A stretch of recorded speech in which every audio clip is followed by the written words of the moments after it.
Let's talk about Queen Camilla. It's her birthday on Monday. She'll be turning 76. You literally wrote the book on her. How's she changed over the years, but more importantly, how's she doing now? I think she's doing very well. I think it's been very hard for her to be the centre of attention. She was incredibly nervous at the coronation, partly because the tiara, the crown that she had to wear, she's got quite a big head and they couldn't work it out. They could sort of rub off a bit so that she could wear it. And so she had to be very careful that she didn't sort of move quickly, that the whole thing could have fallen off and goodness knows what was happening. So I think that was very, very hard.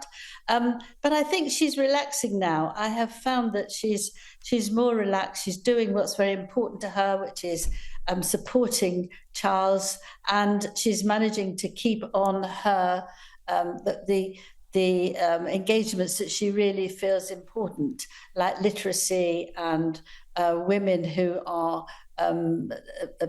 attacked in the home, things like that. And she really is very keen to do that. But I asked somebody, how different is she? And they said, she's the same. She's not somebody who gets all snobby and all that, but she has to be organised, which is the first time in her life, because she's quite untidy. And she wants to see her children and grandchildren, which she really, really does. She has to make sure that she's actually getting the time sorted out, because they're very, very busy.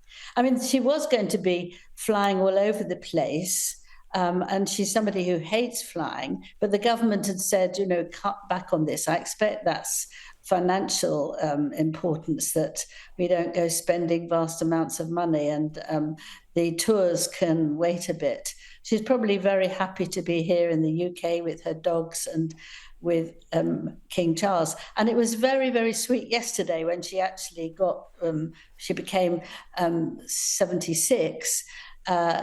King Charles took her somewhere where there was a small choir singing beautifully "Happy Birthday," and they looked at each other, and he moved very close to her, put his arm around her, and gave her a really lovely look, and she gave him a quick but really loving look back. And you think, my goodness, that's how the royal family are changing. Queen Elizabeth, the late Queen, would have been quite horrified to show that emotion in public. But you see that King Charles and Queen Camilla, they want to be more accessible. And if they like each other, they want to show it. And I thought it was amazing but lovely.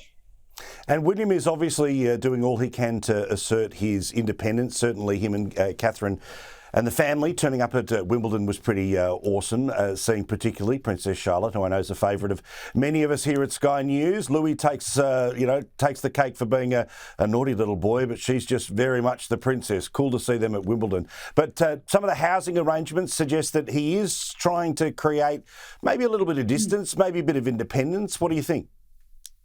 Well, it's very interesting. He took over the Duchy of Cornwall when his grandmother, Queen Elizabeth, died. That was King Charles, and masses of land, huge lands. But there's a cottage there that King Charles bought for £1.2 million some years ago, and he loves it because it's quiet, it's peaceful, it's in the countryside. And to his shock and almost horror, Prince William said to him that he wants him out in a couple of months because he wants to rent it, and it's actually not his place to stay there now. They have got homes all over the place, haven't they? So they're not going to be out on the street. But it was very interesting. King Charles was quite upset, and William is being very firm. And in a way, it's what King Charles did to Harry and Meghan, to say, right, Frogmore Cottage, you have to be out. You don't use it. We want to give it to somebody else. And that was actually Prince Andrew, but that might not happen. He is exerting his power now. But I think they get on okay. But it's just his behaving as he wants to go on. Yeah, correct. Angela, lovely to talk to you. I want everyone to get your book, to watch what you write, and keep an eye at skynews.com.au. We love you. We'll talk to you soon. Thank you.